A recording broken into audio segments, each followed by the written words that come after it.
بسم الله الرحمن الرحيم الحمد لله رب العالمين صلى الله وبارك على أشرف الأنبياء والمرسلين نبينا محمد وعلى آله وصحبه وسلم أما بعد. Alhamdulillah, we have reached now the third hadith from this text of ʿUmdatul Aḥkām, and this is the hadith narrated by Abdullah ibn ʿAmr, Abū Hurayrah, and ʿAishah radiyallahu anhum jami'an. And this narration is عن النبي صلى الله عليه وسلم قال ويل للعقاب من النار. This narration mentions that the Prophet ﷺ stated, woe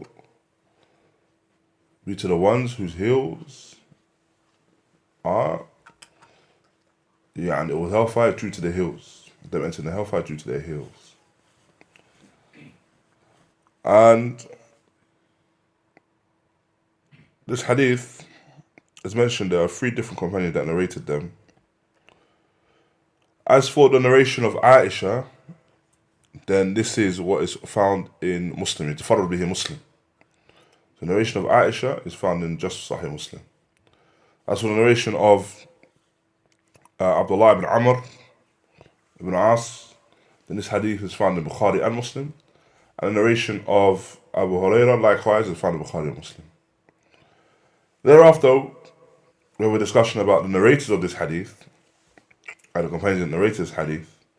The first of them is Abdullah ibn Amr ibn As ibn Wa'il, وهو قرشي السهمي. And Shaykh Uthaymeen mentions in relation to him رضي الله عنه كان كثير العبادة حافظ الأحاديث النبي صلى الله عليه وسلم رواية عنه كما كثرت عن أبي هريرة. Naam.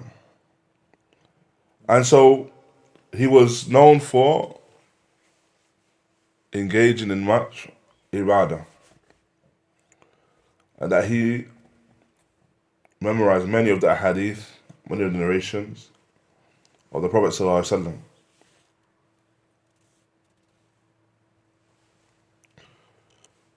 However, لكن لم تكثر روايته عنه كما كثرت عنه أبي هريرة رضي الله عنه لأنه كان منقطعا للعبادة. And so, as for his narrations, then his narrations, even though he had many narrations from the Prophet ﷺ, his narration did not reach the extent of Abū Hurayrah due to the fact that he, radiallahu anhu, was engaged in ibadah. A lot of his time was engaged in ibadah. Now, Shaykh Uthaymeen also mentions in relation to his death, radiallahu anhu, the mu'arrikhin or the mu'arrikhun, they differ. And so, the historians, they differ in relation to his death and where it was. And so it's narrated from Imam Ahmad that he passed away radiallahu anhu at the end of the Hijjah in the year 63. Naam.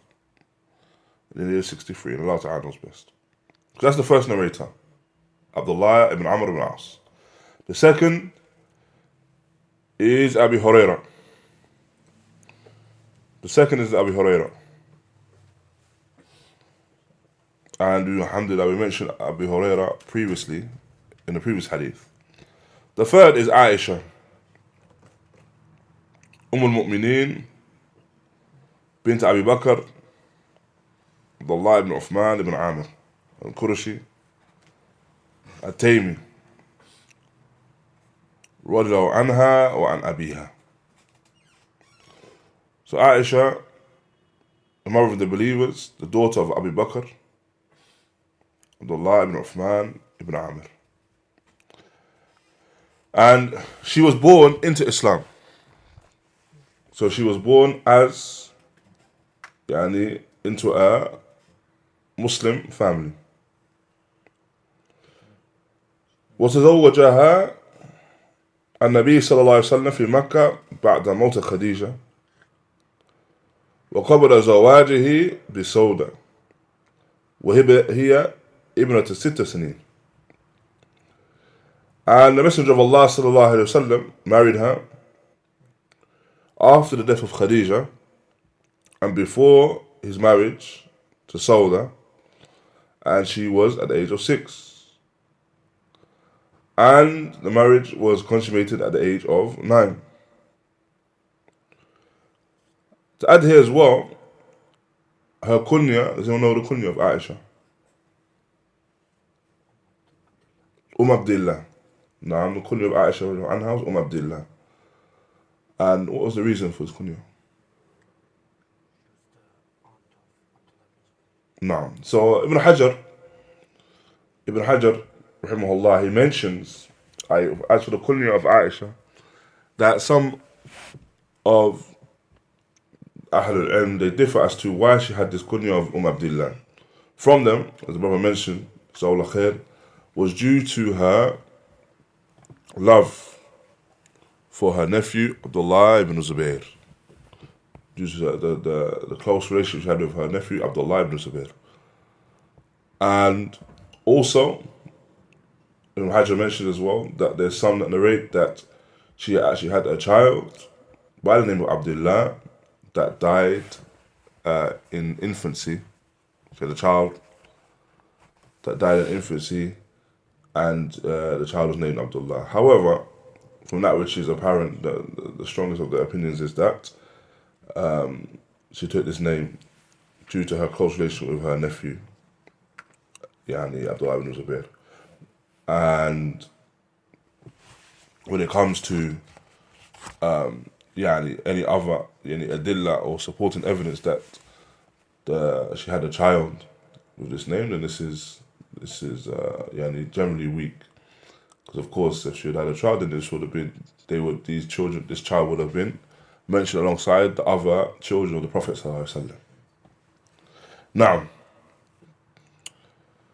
and so thereafter, we have the meaning of this hadith, the mawdu' of this hadith. And the topic of this hadith, rather, is that the individual must cover all of the limbs when performing wudu. The importance of covering all the limbs when performing the wudu. And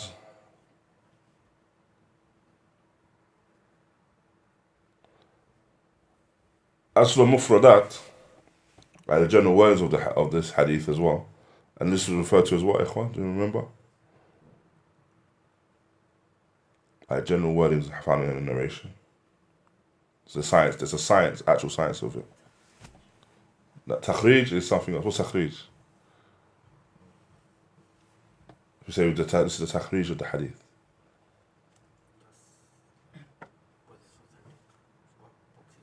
Yeah, where the books are, all of the answers are correct to be fair. Where the books are found, the relation of asanid, the isnad, and sometimes the hukm, the ruling on the hadith, if it's sahih, hasan, da'if. So, as for when we're talking about specific wordings, then this is referred to as the gharib al-hadith. Gharib al-hadith. And there are books that are authored in this particular science. Some of them just going by that name, gharib al-hadith. And from the most well-known of these books in this particular science is An-Nihaya.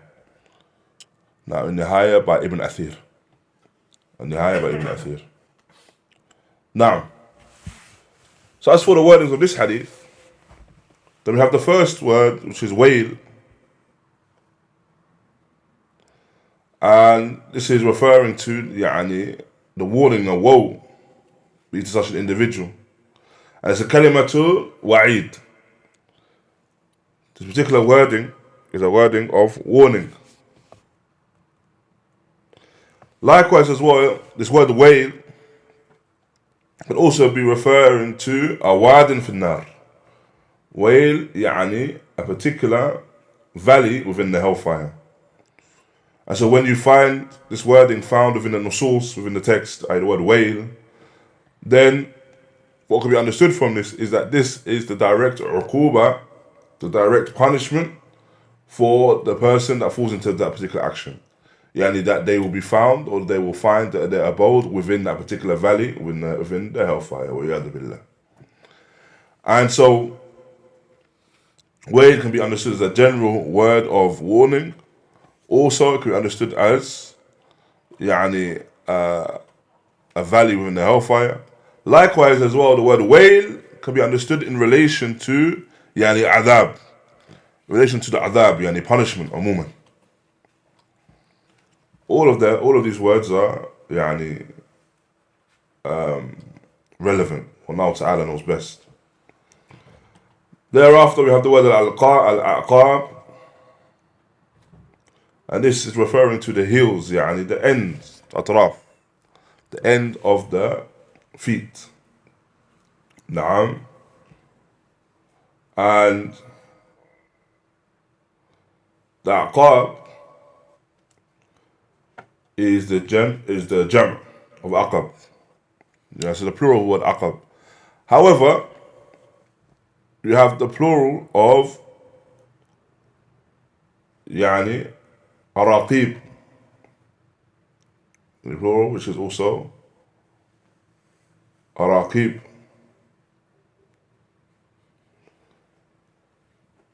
And this, Allah Ta'ala knows best, can be understood to be what is referred to as the jam'. Naam. So sometimes you have jam' and you have jam'u jam'. So you have a plural, you have a plural of a plural. But then this is araqib, is the word jam'u, the word al-arqub. Naam. And so, generally speaking here, it's referring to the heels, that if the person performs the wudu, then by missing the heels, this could be a means and a reason for their entering the hellfire, due to the fact that they have not completed their wudu, due to the fact that they have not completed their performing the wudu. Thereafter, you have the wording as well, min al-nar, from the fire. And it's referring no doubt to the nar al-akhirah, the hellfire in the akhirah. And this is the bayan for the kalima wail. So the warnings wail, and essentially then it's made clear by way of the statement min al-nar, the jar majur, min al-nar, from the fire. Beware the fire by way of this action. Wallahu ta'ala a'lam. And so the general understanding and meaning of this hadith is that this is a warning against leaving the heels and umuman, generally leaving anything left over when you're making wudu. You're neglecting parts of the limbs when making wudu. Now, for indeed, anything that's neglecting wudu is from the fire. Meaning a means of a person being punished within the fire. Now, and so we understand that if the tahara, so if it comes to the tahara, the purification, is from the most important of the condition of the salah, then no doubt leaving of something or neglecting something from those conditions or neglecting something, which means now that this condition has not been perfected. This is why the Prophet ﷺ, I warned against it.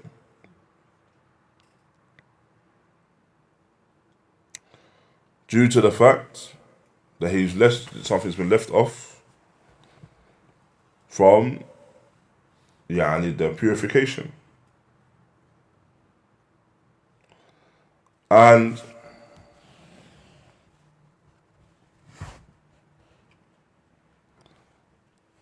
the Prophet ﷺ, even though he mentions the aqab, the heels in this regard, in this narration rather, we understand from it that it's and it's warning is something which is general, and not just that if the person leaves their heels, then he has this particular punishment. But if he doesn't leave their heels, fala ba's. Rather, this was due to the mawdu', or the topic that he was discussing at that particular point in time. So due to the topic that he was discussing at that particular point in time, and this is why the Prophet ﷺ mentioned the heels. Wallahu ta'ala a'lam.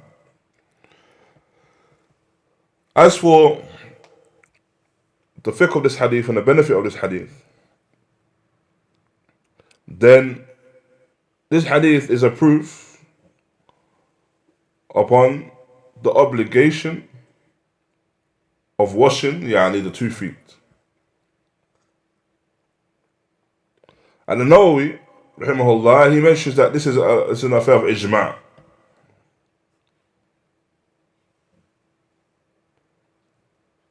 And no one opposes that except for the Shia. So the washing of the feet, this narration is a proof of the washing of the feet. I know he mentions this ijma' as well. And no one opposes this except for the Shia. For the Shia, they mention what? al-masah. The Shia mentioned the wiping over the feet. However, the haqq is with the washing of the feet and not just wiping. Likewise, this as well, this hadith is a proof that each of the limbs have to be washed, comprehensively, have to be washed, inclusive of every single part of that particular limb. And that the limb that the person reaches even beyond the limb.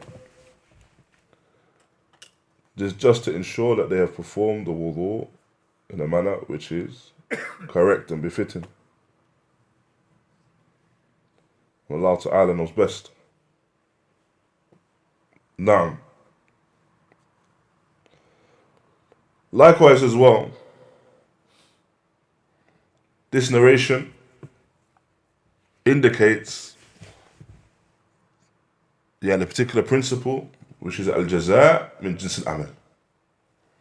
Al-jazā' min jins al-amal. That the recompense is from the same form of the action itself. And so this is due to the fact that the recompense would be that the person's heels will be in the fire, and this is a direct result of them neglecting the heels in their purification. Something that Shaykh al-Fawzān, he mentions as well in relation to wudu, and it relates to this and comes to mind, is that he mentions that from the hikam, from the wisdoms of iqtisād fi isti'māl al-mā', so the person, he conserves the water that he uses in wudu. From the reasons of this and the wisdoms of this is the fact that if the individual now was to perform wudu and use so much water, this can lead him to becoming complacent and believing that he's covered every single part of the limbs because he's used so much water. But it may be a case that he's used so much water and wasted a lot, and even with that, he hasn't reached every single part of the limbs.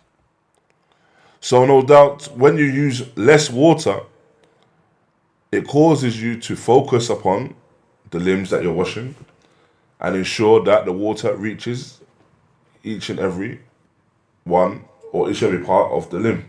Allah Ta'ala knows best. Na'am. Likewise as well, what we understand from this narration as well is that a person falling short and leaving off something from the limbs in wudu, then this is regarded as being a kabira min al-kabair. It's regarded as being a major sin from amongst those major sins, and Allah Ta'ala knows best. So this is what we can understand from this narration. Wallahu Ta'ala a'lam. Thereafter, we have the next narration, which is the narration of Abū Hurayrah radiyallahu anhu, أن النبي صلى الله عليه وسلم قال: إذا توضأ أحدكم فيجعل في أنفه ثم لينثر عفوا، ومن استجمر فليوتر،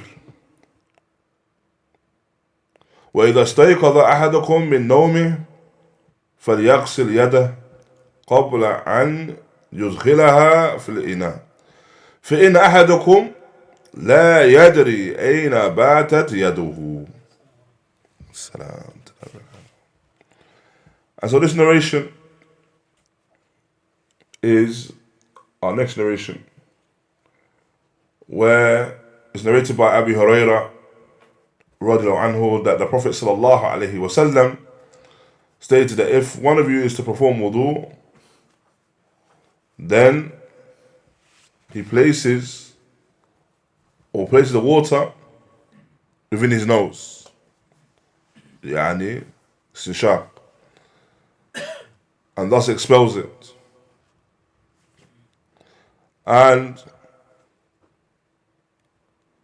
if one of you is to clean oneself after the qada al-hajj using the bathroom, then let them do so using the odd amount.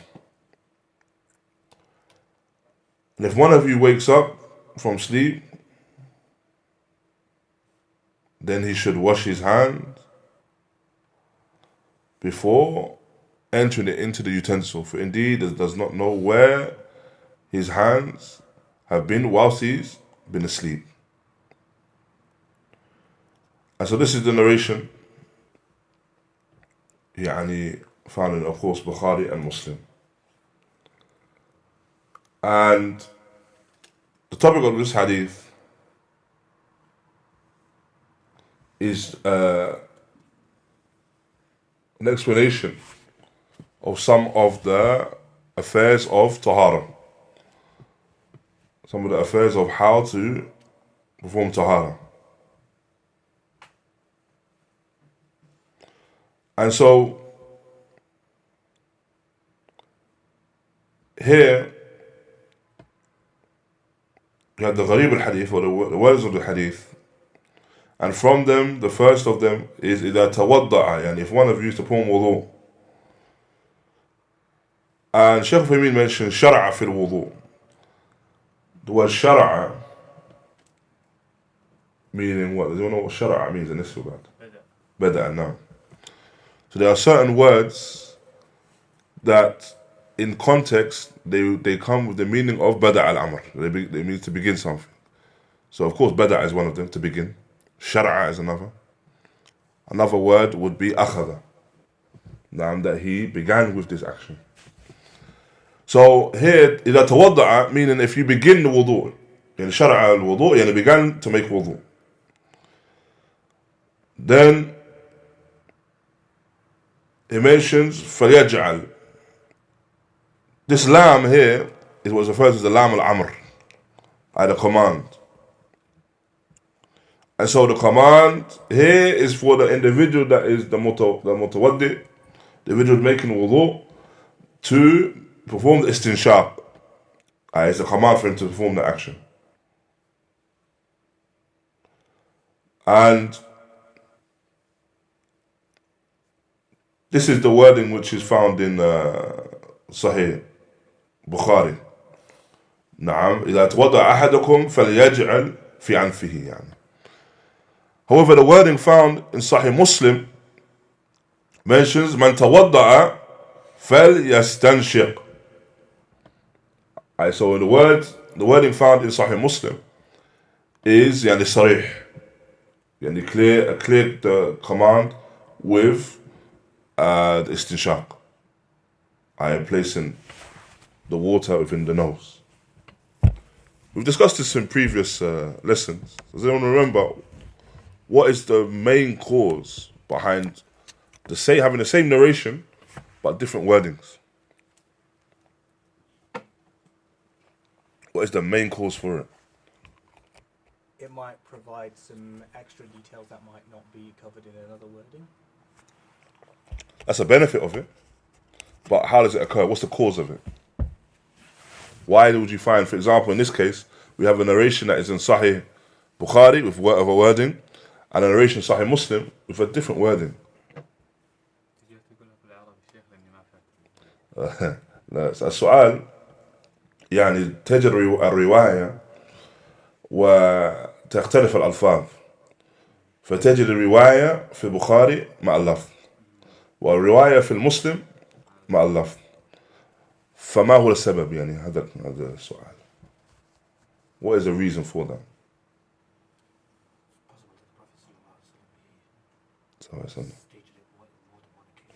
That's one thing. That's one reason. They stated it in more than one occasion. That's not the main reason, but that's one reason. We're looking for the main reason.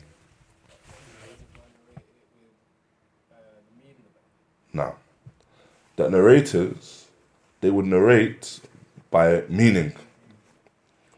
And this is something which is permissible, to narrate a hadith by meaning. يعني الرواية بالمعنى. نعم. So to give you an example, if I said to Hassan, I went to the shops to buy meat. I'll say to Shamsu, I went to the shops to buy chicken. مثلا. نعم. Well, I said it to both. However, now Shamsu tells Badr, I went to the shop to buy, or he went to the shops to buy chicken. Hassan tells Uthman he went to the shop to buy meat. But it's in the same gathering. But he narrates it by meaning. So then now, once they narrate it, each narrates by meaning, then you have different wordings from the same gathering. Naam. And so from the reasons and from the adillah used by the muhaddithin, yani specifically a Shafi'iyya or Imam Shafi'i, as to why you can narrate a hadith by meaning, is due to the fact that narrations can be narrated in different languages. You can narrate a hadith of the Messenger of Allah ﷺ in different languages, and it's accepted. And you can convey da'wah in different languages.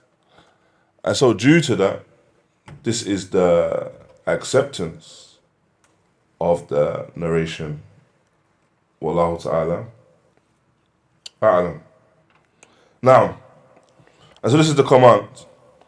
Thereafter, the Messenger of Allah mentions as well to expel the water from the nose, like at the end of istinshaq, to expel the water from the nose. Likewise, as well from the word in this hadith, you have the mention of al-istijmar. And istijmar, yani the using of the jimar, yani the ahjar, the using of the rocks, to clean oneself. Now, once performing, or once using the bathroom.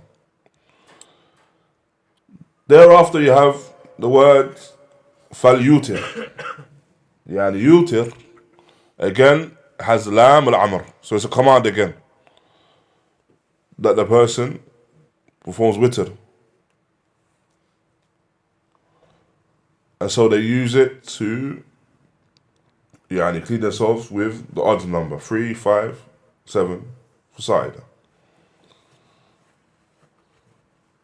After that, it mentions if the person is stayqad, he wakes up. So they wake up from their sleep. Then they wash their hands. Again, فَلْيَغْسِلْ. Again, lam al-amr. So it's a command to wash the hands. The wording of yaday, the two hands, yaday, is referring to the kaffay, the two palms. So the hands up until the wrists. And as for the al-ina, then this is the utensil, the vessel.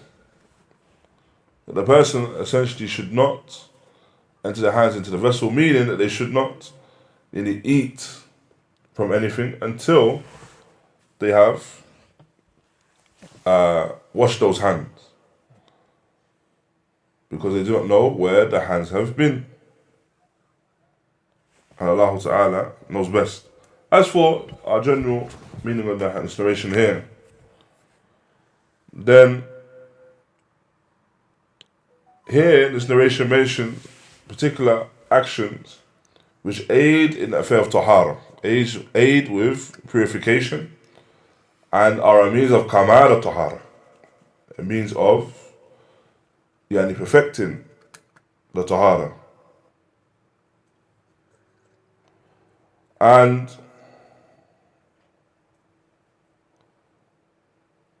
the Prophet ﷺ commanded with istinshaq, li'izaz al-awsaq,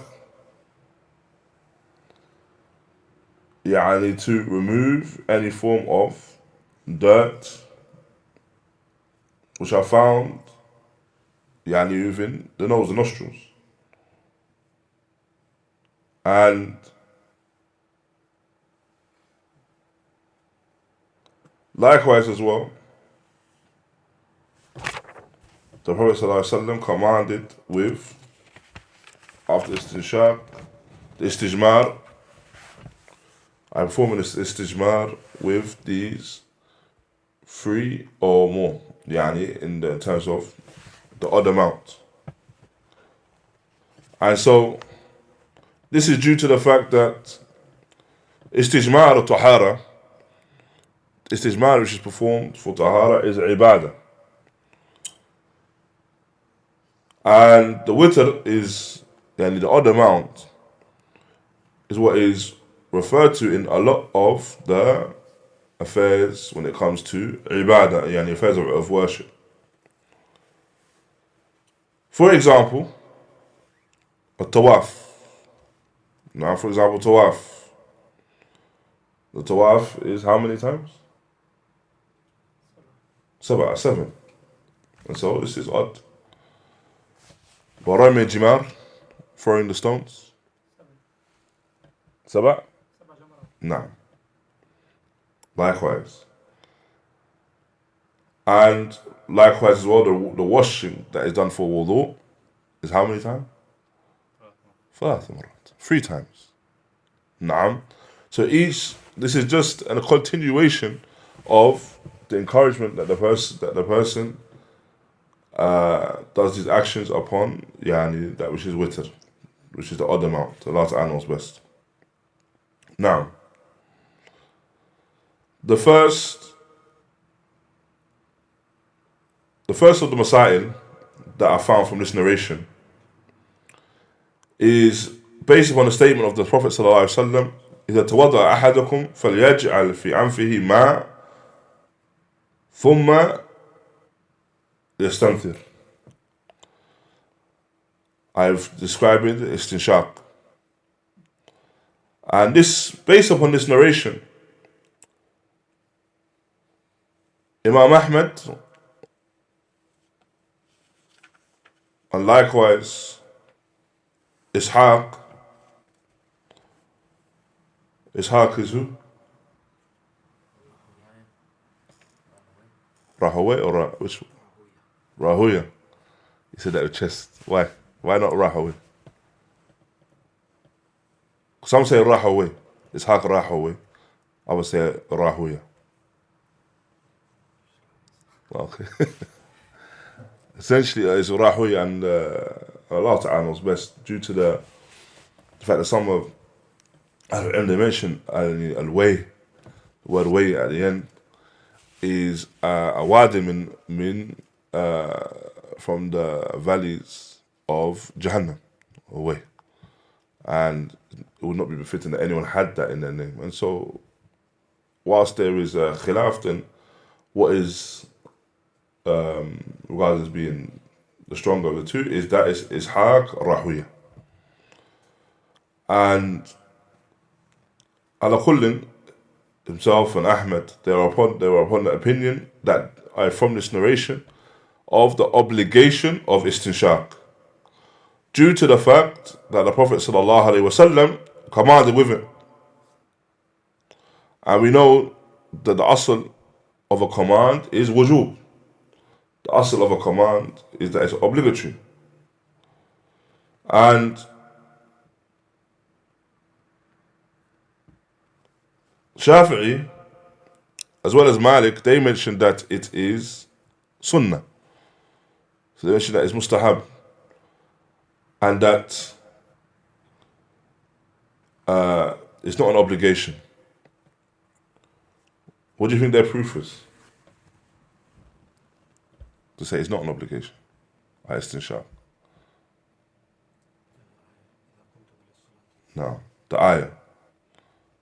يا أيها الذين آمنوا إذا كنتم من الصلاة فاغسلوا وجوهكم وأيديكم إلى المرافق وامسحوا برؤوسكم وأيديكم إلى الكعبين وأرجلكم إلى الكعبين.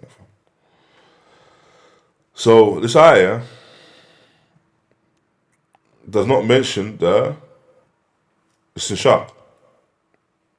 And so they say that this narration now is for the affair of it being sunnah. However, Allah Ta'ala knows best.